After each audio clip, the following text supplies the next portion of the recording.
السلام عليكم ورحمة الله وبركاته.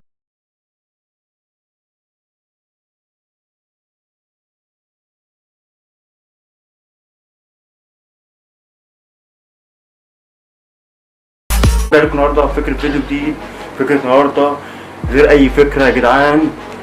يا رب الفيديو يعجبكم والفكرة تعجبكم يا جدعان، ولو حد عنده أي فكرة يكتبها لي تحت في الكومنتات يا جدعان. ويلا نشوف الفيديو.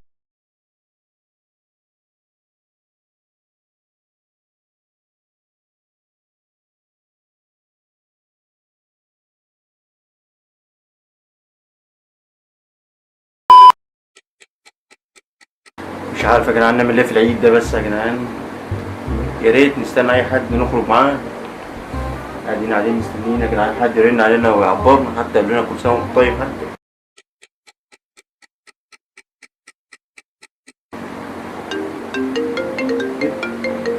التليفون بيرن، يلا نشوف الفيديو. الو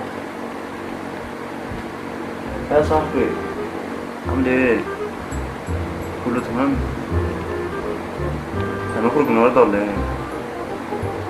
انا واخد العيدية اهو ومظبط الدنيا. ايوه يابا انت خدت العيدية وانا كمان خدتها يا عم. بس ايه، اشوف كده اشوفهم كده تديني هدية ولا حاجة. طب ماشي نخرج، ماشي خلاص اتفقنا. وانا راح اشوف كده ابويا كمان، نترازع عليه كمان في حاجة تانية كمان كده. ماشي يا صاحبي، استنى رنين. سلام يا بابا.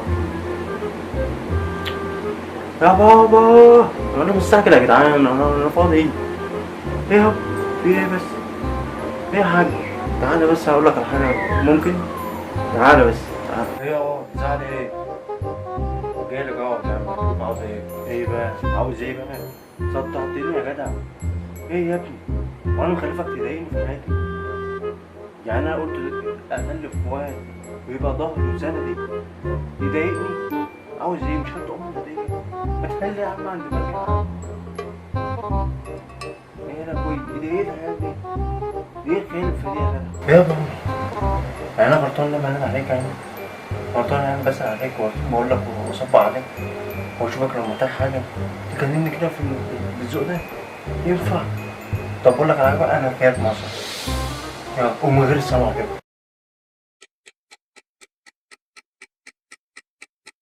بس كده يا جماعه، وصلنا لاخر الفيديو بتاعنا. يا رب يكون الفيديو عجبكم. متنساش تشترك في القناه وتفعل زي الجرس عشان يوصلك كل الفيديوهات الجديده بتاعتنا، وتكتبوا رايكم في الكومنتات تحت يا جدعان. انا تعبت في الفيديو ده. يا رب يكون الفيديو عجبكم يا جدعان، واكتبوا رايكم تحت في الكومنتات. سلام.